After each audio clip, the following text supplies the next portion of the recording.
Let's cross now to the Vatican, where our reporter Stas Butler is on standby, waiting for the gathering of the Cardinals, the conclave, which begins, Stash, I think we're only half an hour or so away from the actual start of it. Walk us through what we're expecting to see over the next hours.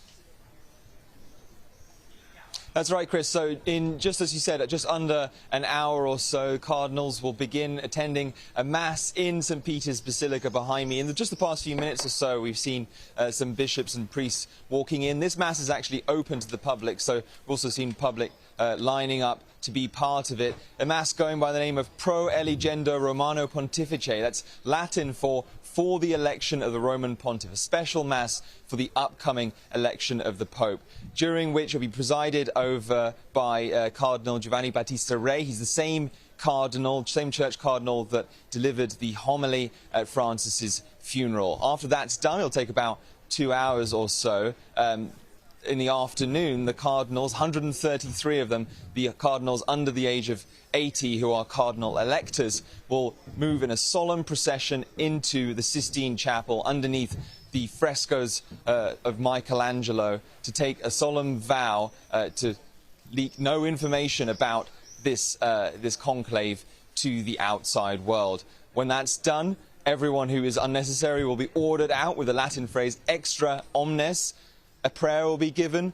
A senior cardinal will ask if everyone is ready to begin voting, and then voting will begin. Today, Chris, we're only expecting one vote in the afternoon. We're not expecting to see a two-thirds majority from that single vote, so it's expected that we're going to see black smoke emerging from the chimney of the Sistine Chapel, the sign that there's been an inconclusive vote. But for the next few days, we're going to see up to 4 votes a day, hoping to produce that magic two-thirds majority, upon which white smoke will pour out, the bells of St. Peter's will ring, and the new Pope will be announced from that central balcony just over my shoulder there from St. Peter's Basilica. It's just extraordinary procedure, extraordinary history you're going to see unfold there. Obviously, this Mass is going to be very elaborate to start with, a 2-hour Mass, as you say, and then the procession of the cardinals in their scarlet gowns. Now, what happens inside the Sistine Chapel is always such a mystery. That's what adds to the suspense. But in days gone by, of course, cardinals were locked there permanently until they came out with a decision. But nowadays,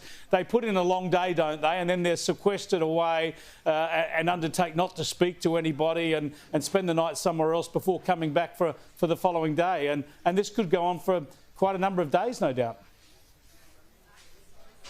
That's right. So, I mean, as you pointed out, that there was a point in time when they would actually have to live inside the Sistine Chapel. Now they have the luxury of living in Casa Santa Marta, just over to the left of the Basilica as you're looking at it. They will be bussed to and from, not allowed any contact with anyone during that journey. It's worth pointing out also the staff of the Vatican who will be looking after them have also been sworn to secrecy about what goes on. We don't know, as you said, how long this is going to take. The average that's been kind of calculated for the last 10 conclaves is about 3 days. Yep. The last 2 that produced Pope Benedict and Pope Francis were only 2 days. So we could see a Pope by Friday here in Rome.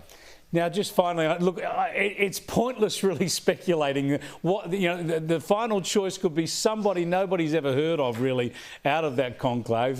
But what do you? Is there a sense that we'll go back to seeing an Italian Pope? It's been a relatively modern and unusual trait to have popes that have not been Italian. We've had a Polish Pope, obviously, and an Argentine Pope just deceased.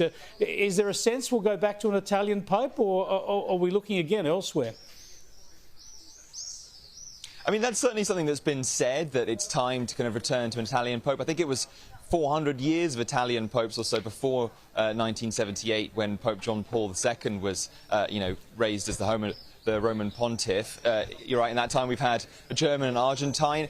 Pietro Parolin, the Vatican Secretary of State, an Italian who's seen as perhaps the front runner. He's on all of the lists of people's guesses at who it might be. He's seen as someone, a kind of moderate voice, a steady hand, someone who's not necessarily a kind of very charismatic speaker, but nonetheless someone who knows how to handle delicate diplomatic situations and manage overall the bureaucracy of the Church.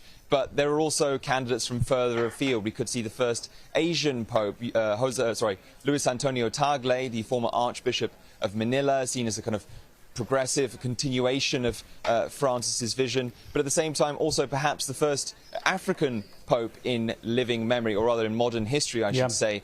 Peter Turkson of Ghana, seen as one of those. So, I mean, really a huge range of possibilities, but certainly the wish for an Italian to return is out there. Great stuff, Stash. I've got to say I'm very envious of you. It's a brilliant place to be at the best of times, but what you're going to see over coming days is going to be quite extraordinary. Good luck to you, and thanks for joining us.